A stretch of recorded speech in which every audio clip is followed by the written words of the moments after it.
जनवरी 2021 में इंडिया और ऑस्ट्रेलिया की टेस्ट सीरीज चल रही थी।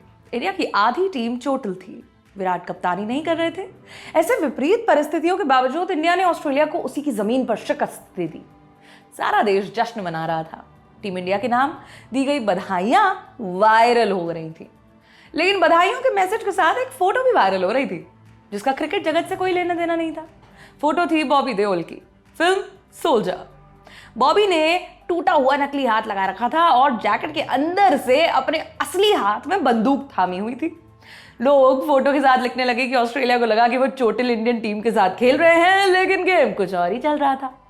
खुद बॉबी देओल ने भी अपनी ये फोटो शेयर की और लिखा कि उन्हें इंडियन टीम पर गर्व है। इंडियन टीम की जीत के कुछ महीनों बाद ही देश में कोरोना की दूसरी लहर आ गई और अब सोशल मीडिया पर हर तरफ कोरोना गाइडलाइंस और हिदायतें दिखाई दे रही थी। ऐसे में बॉबी देओल फिर से प्रकट हुए। दरअसल किसी सोशल मीडिया यूजर ने एक वीडियो बनाया बॉबी की फिल्मों के अलग अलग सीन्स को लेकर, जहां और प्यार हो गया में बॉबी ऐश्वर्या की नाक में स्वॉब लगा रहे थे। दिल लगी में सनी देओल को खुद से दूर रहने को कह रहे थे ताकि वो बीमार ना हो जाए। लोग लिखने लगे कि लॉर्ड बॉबी को 90 के दशक में ही कोरोना के बारे में पता चल गया था। ऐसे दूरदर्शी की जय हो। हेलो नमस्ते आदाब, मैं सोनाली। स्वागत है आपका मैटनी शो में। मैटनी शो में हमारे आज के सेगमेंट का नाम बॉलीवुड किस्से है। आज बात करेंगे बॉबी देओल की लाइफ और करियर से जुड़े कुछ किस्सों की। हमने उनके मीम से शुरुआत क्यों की, इसका जवाब है कि आज की जनरेशन के अधिकतर लोग बॉबी देओल के नाम से पूरी तरह परिचित नहीं हैं। ऐसा हम नहीं, खुद बॉबी भी मानते हैं। करंट जनरेशन सिर्फ उन्हें उनके मीम से पहचानती है, लेकिन आज के एपिसोड में हम जानेंगे कि कैसे वो कोई मीम मटेरियल नहीं, उससे बढ़कर है। 1977 में धर्मेंद्र और जितेंद्र की एक फिल्म आई थी, मनमोहन देसाई के डायरेक्शन में बनी धर्मवीर। वो पहला मौका था जब बॉबी ने कैमरा फेस किया था। फिल्म में उन्होंने धर्मेंद्र के बचपन का किरदार निभाया। उसके बाद बतौर चाइल्ड आर्टिस्ट बॉबी ने किसी फिल्म में काम नहीं किया।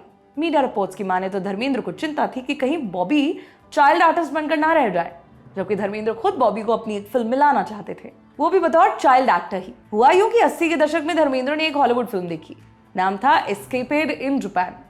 1957 में आई इस फिल्म का मुख्य नायक एक बच्चा था। धर्मेंद्र इस फिल्म को हिंदी में बनाना चाहते थे, बच्चे के रोल के लिए बॉबी को लेना चाहते थे। सब कुछ फाइनल हो ही रहा था कि धर्मेंद्र ने फिल्म का आइडिया ड्रॉप कर दिया। उन्हें लगा कि कहीं इससे बॉबी चाइल्ड आर्टिस्ट के तौर पर टाइपकास्ट ना हो जाए। फिर आया 90 का दशक। बॉबी बड़े हो चुके थे और बतौर लीड अपना एक्टिंग डेब्यू करने को तैयार थे। धर्मेंद्र चाहते थे कि बॉबी का फिल्मी सफर एक अच्छे नोट पर ही शुरू हो, इसीलिए वो उन्हें अपने होम बैनर तले बनी किसी फिल्म के जरिए लॉन्च करना चाहते थे ताकि वो खुद भी बॉबी पर ध्यान रख पाए। उसी वक्त का एक और किस्सा मिलता है जब राम लखन बनाने वाले सुभाष घई अपनी नई फिल्म बना रहे थे सौदागर के नाम से। सुभाष घई अपनी इस फिल्म में बॉबी को लॉन्च करना चाहते थे। धर्मेंद्र से बात की, लेकिन वो नहीं माने। बाद में सुभाष घई ने बॉबी वाला रोल विवेक मुश्रन को दे दिया। उधर धर्मेंद्र ने बॉबी को लॉन्च करने की जिम्मेदारी सौंपी शेखर कपूर के हाथों में। शेखर उस पॉइंट तक मासूम और मिस्टर इंडिया जैसी फिल्में बनाकर ऑडियंस और क्रिटिक्स दोनों का विश्वास जीत चुके थे। शेखर ने फिल्म पर काम करना शुरू कर दिया। लीड में बॉबी देओल थे और ट्विंकल खन्ना भी। शूटिंग शुरू हुई। बॉबी के लिए फिल्म की शुरुआत हुई एक एक्शन सीन से, जहां वो सीढ़ियों से नीचे उतरकर अखाड़े जैसी जगह में जाते हैं। बॉबी उस पल को अपने पूरे करियर के सबसे यादगार पलों में से एक मानते हैं। खैर, शूटिंग आगे भी चली, लेकिन सिर्फ 27 दिनों तक। फिल्म पूरी नहीं हुई, बल्कि रोक दी गई। बॉबी की फिल्म पर काम करने के दौरान शेखर को एक दूसरी फिल्म डायरेक्ट करने का मौका मिल गया। वो फिल्म थी बैंडिट क्वीन। अब शेखर को चुनाव करना था, या तो वो बॉबी वाली फिल्म पूरी करें या फिर बैंडिट क्वीन पर काम करें। शेखर ने दूसरा रास्ता पकड़ लिया, बॉबी की फिल्म को बीच में छोड़ गए। आमतौर पर कोई भी प्रोड्यूसर अपने डायरेक्टर के ऐसे रवैये पर बरस पड़ता है, मुआवजा मांग लेता है, लेकिन फिल्म के प्रोड्यूसर धर्मेंद्र ने ऐसा नहीं किया। वो जानते थे कि बैंडिट क्वीन जैसी फिल्म से शेखर के लिए हॉलीवुड के रास्ते खुल जाएंगे, इसलिए उन्होंने बिना ऐतराज जताए शेखर को जाने भी दिया।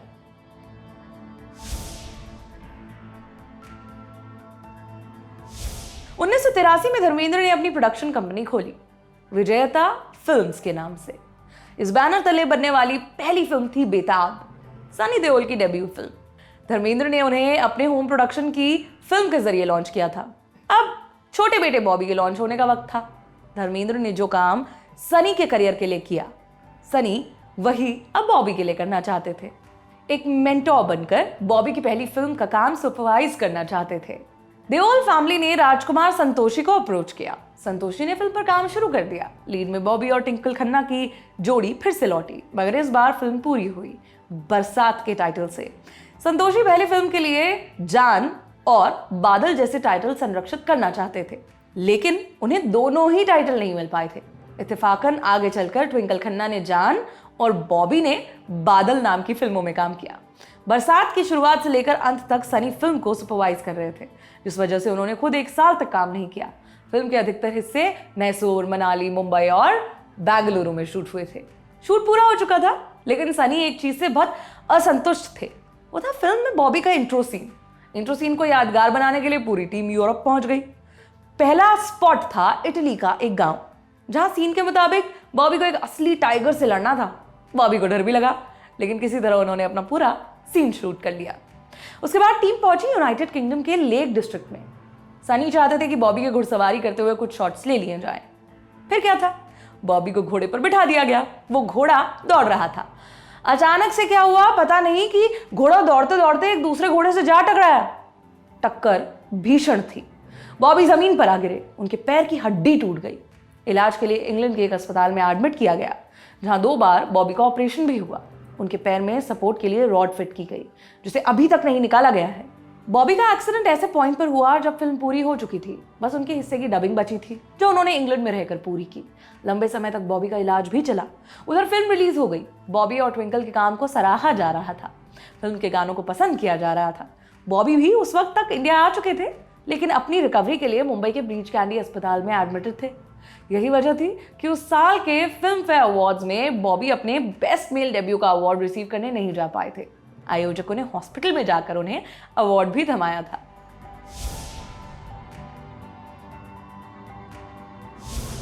बरसात ने बॉबी के लिए एक पिच सेट कर दी थी।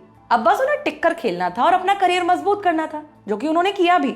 बरसात के बाद बॉबी की अगली फिल्म थी गुप्त, जो उनके करियर की बेस्ट फिल्मों में शुमार हुई। फिल्म एक सस्पेंस थ्रिलर थी। वो वक्त सोशल मीडिया का था नहीं कि कोई भी राह चलता आपको स्पॉइलर दे जाए, लेकिन फिर भी गुप्त में किलर कौन है ये बताने पर झगड़े तक हो जाते थे। ऐसा क्रेज था फिल्म का। गुप्त के बाद बॉबी के करियर की अगली हिट फिल्म थी सोल्जर। बनाया था अब्बास मस्तान की जोड़ी ने। बॉबी ने अपने करियर में आगे भी अब्बास मस्तान के साथ कई मौकों पर काम किया।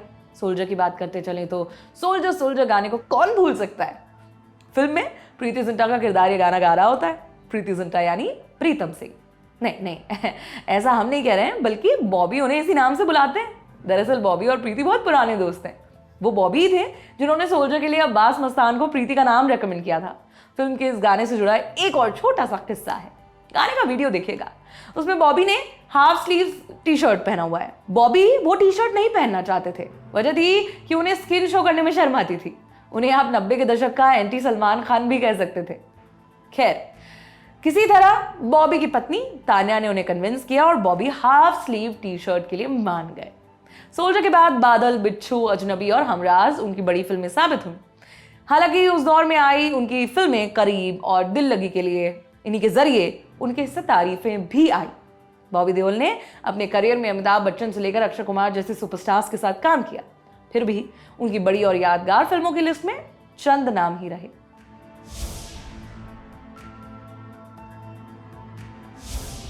एक पॉइंट पर बिच्छू और सोल्जर जैसी कामयाब फिल्में देने वाले बॉबी का करियर उनके हाथ से फिसलने लगा।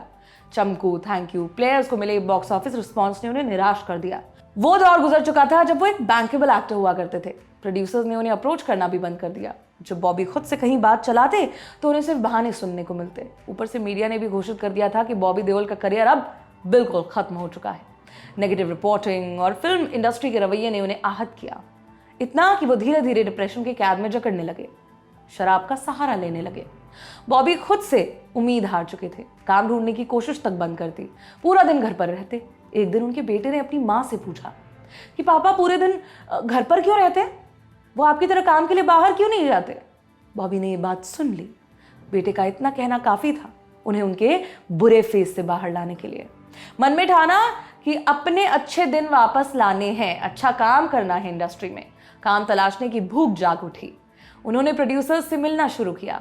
अभी भी बात नहीं बनी, लेकिन पहले की तरह इस बार बॉबी ने हार नहीं मानी। वो लोगों से मिलते रहे। ऐसे ही एक बार सलमान खान से मिले, जिन्हें वो प्यार से मामू बुलाते हैं। पिंक विला को दिए एक इंटरव्यू में बॉबी बताते हैं कि सलमान ने उन्हें एक ज़रूरी एडवाइस दी। सलमान ने कहा कि जब मेरा बुरा फेस चल रहा था तब मैं तुम्हारे भाई और संजय दत्त के कंधे पर चढ़कर आगे बढ़ा।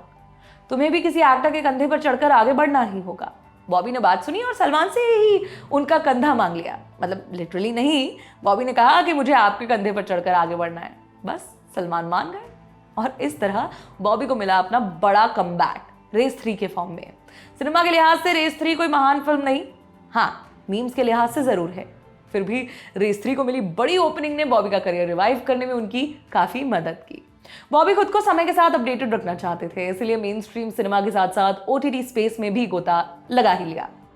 नेटफ्लिक्स की फिल्म क्लास ऑफ 83 उनकी पहली OTT रिलीज बनी, जहां उनके काम के इससे तारीफें भी आईं। उनके बाद वो प्रकाश राज की वेब सीरीज आश्रम में दिखाई दिए। शो को और उनके किरदार को ऑडियंस की ओर से पॉजिटिव रिस्पॉन्स मिला। बॉबी देओल अपने करियर की दूसरी पारी में पूरी तैयारी के साथ उतरे हैं। उनके आगामी प्रोजेक्ट्स में लव हॉस्टल शामिल है, जहां वो विक्रांत मैसी और सानिया मल्होत्रा के साथ स्क्रीन शेयर करेंगे। साथ ही वो संदीप रेड्डी वांगा की फिल्म एनिमल में भी नजर आने वाले हैं।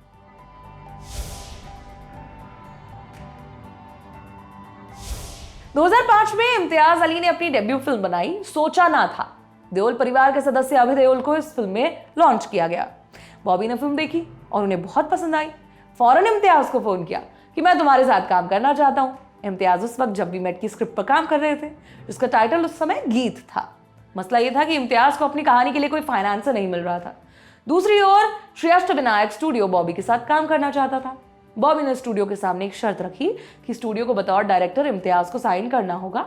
स्टूडियो वाले हिचकिचा गए, कहा कि वो तो बहुत महंगी फिल्म बनाएगा। साथ ही बॉबी चाहते थे कि करीना उनकी लीडिंग लेडी बने। करीना ने अपनी डेट्स देने से मना कर दिया, जिसके बाद प्रीति जिंटा को अप्रोच किया गया। प्रीति ने कहानी को हाँ कर तो दी, लेकिन कहा कि इस प्रोजेक्ट के साथ 6 महीने बाद ही जुड़ सकती हैं। जहां से शुरू हुए थे वहीं रुक गए। बॉबी अपने एक इंटरव्यू में बताते हैं कि एक दिन अचानक उन्होंने न्यूज पढ़ी कि अष्टविनायक जब वी मेट नाम से एक फिल्म बनाने जा रहे हैं, जिसके लिए उन्होंने इम्तियाज अली को साइन किया है। साथ ही लीड रोल में शाहिद कपूर और करीना है। बॉबी को यह पढ़कर धक्का लगा। शाहिद वाला रोल उन्हें बिना बताए उनसे छीन लिया गया। बॉबी बताते हैं कि वो हाईवे में भी काम करने वाले थे, लेकिन बात नहीं बनी। बॉबी और इम्तियाज के बीच जो हुआ उसकी वजह से बॉबी ने उनकी फिल्में देखना भी छोड़ दिया। लेकिन उनके मन में इम्तियाज को लेकर कोई दुर्भावना नहीं। वो इम्तियाज से यही कहते हैं कि मैं तब तक तुम्हारी फिल्में नहीं देखूंगा जब तक तुम मेरे साथ काम नहीं करते। बॉबी मानते हैं कि वो फिल्म इम्तियाज के करियर की बेस्ट फिल्म साबित होगी। तो बस आज के एपिसोड में हमने बॉबी देओल की लाइफ और करियर से जुड़े किस्सों पर बात की। जाना कि लॉर्ड बॉबी सिर्फ मीम्स की दुनिया में ही नहीं, रियल लाइफ में भी कमाल है।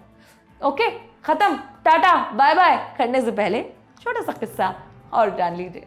2016 में न्यूज आई थी कि बॉबी दिल्ली के किसी नाइट क्लब में बतौर डीजे गए। वहां उन्होंने लगातार गुप्त फिल्म का गाना बजाया, जिससे नाराज होकर लोगों ने रिफंड मांग लिया। खूब मीम्स उन पर बने, लेकिन इस पूरे घटनाक्रम की हकीकत कुछ और है। दरअसल किसी शख्स ने बॉबी को कांटेक्ट करके कहा कि आपको बस क्लब में आकर डीजे कंसोल के पास खड़े रहना है, गाने अपने आप बजते रहेंगे। बॉबी मान गए, लेकिन वहां पहुंचे तो किसी ने उनकी मदद नहीं की। डीजेइंग कोई आसान काम तो है नहीं कि कोई भी कर ले। यही वजह थी कि एक ही गाना लूप पर बजता रहा। पूरे वाकया के बाद बॉबी के अपने दोस्त उन्हें डीजे वाले बॉबी मेरा गाना बजा दो कहकर चिढ़ाते हैं। तो मैटनी शो के आज के एपिसोड में बस इतना ही। अपना ध्यान रखिए, स्वस्थ रहिए। ये एपिसोड कैसा लगा हमें कमेंट करके जरूर बताइएगा, लॉर्ड बॉबी के लिए ही सही। जाने से पहले बता दें कि आपके लिए ये एपिसोड लिखा था हमारे साथी अमन ने।